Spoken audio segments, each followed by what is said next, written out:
The Charlie, I call them Charlies, the confidential informants, said that the younger brother, Oscar, he points to 45, he brags, he said, they call me the king of the heroin down here in Mexico.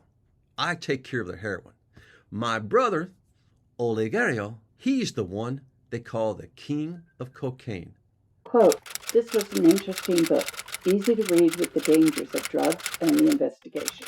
I took away not to trust our government. We should do everything to stop using drugs, stop our children from using, because only a few really care. Money controls the border, drugs control the border, and the users are victims. End quote. Sandy McGuire.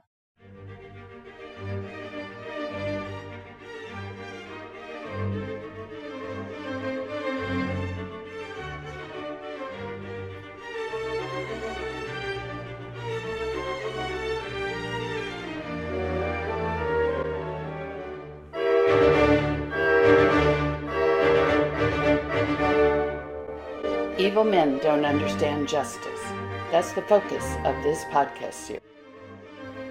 In this episode, Larry talks about his confidential informants, how the Maras say the CIs could not be DEA. In the mid-1990s, two confidential informants that I trust and they trust me.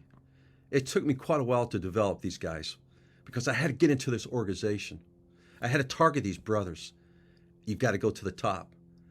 I didn't have time to work from the bottom and go from all the way up. Chances are you'll never get that close. But I'm very fortunate as a drug enforcement agent. I was given all these resources to do that. But I had to be careful of the corruption that I was dealing with along the southwest border. The DEA telling me, so Larry, you can't get these brothers. Even though they tried to kill two DEA agents and they were aware of Kiki Camarena, been tortured, they're political connected, these brothers are. They bragged about their connections with CIA, their connections with politicians. Who? I know El Pastor, the senator, as I mentioned, state, from all information I get, he was not involved in drug trafficking, but he was involved talking to him about agriculture business down in Mexico. Both confidential informants were not Mexicans. They were from Colombia. My informant, Pedro. I call him Pedro. The other second informant was his bodyguard. His name was Enano. Actually, I call him Angelito, the little angel. There was so much going on at that time, those two confidential informants called me and said, Larry, they didn't call me Agent Harden, never. Because on the phone, when they're talking to me, I want them to call me Larry or Lorenzo in Espanol. Because I don't want someone over here that they're talking to me and mention my name. In the book, I explain exactly what took place and what happened when they were down in Mexico. It was 3 days later, they called me. I was worried about them. I said, what happened to you guys? We met in Yuma, Arizona, and we talked. I was by myself. He told me they were in the house, a house that looks like the White House, a miniature scale down the house of Olegario Maras. Women coming and going, but yet the brothers kept telling the two confidential informants they were DEA agents. They point guns at both of them. Across the street is another White House, identical, beautiful, scaled down of the White House of Washington, D.C. Two homes that looked like the White House. There in San Luis Sonora, Mexico, a dirt town. They had guards all over the place protecting their two houses. So they kept them in that house almost 3 days.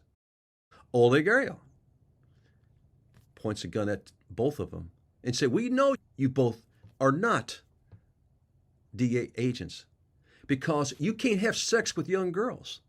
You can't do dope. So we know that you're not DEA agents. It's hard to believe, but it's the truth. We're the ones that know what's going to go across into the United States. Those brothers bragged. I mean, they bragged about their niece. She's an American citizen. At that time, they call them Immigration Naturalization Service. They bragged about their nephew. They bragged about people in the law enforcement community in Yuma, in the United States, and they got members of their family all over the United States, going to law school, got their own business. They're police officers, they're lawyers. This is the cartel. Their job was to take care of the gate, San Luis Sonora, Mexico. I hope you get opportunity to know exactly from my eyes what I've seen, it'd be incredible that if I can project the things I have seen, because you just can't believe it. It makes me so disappointed in the politicians that I knew, that I looked up to. It's sad because it's happening today. Think about it. This is the end of this episode of Evil Men Don't Understand Justice. We hope you will join us again next week for more true stories from Larry and Rin. You may also enjoy Larry's other books, Fighting My Greatest Enemy, Myself, Home is Never the Same, and Life's a Journey Between Heaven and Hell. These books can be found at pathofthedevil.com or LarryRayHarden.com. Thanks for watching. If you like what you saw, click like and subscribe below. And if you're enjoying the stories in these podcasts, click the link below in the description box to get more details.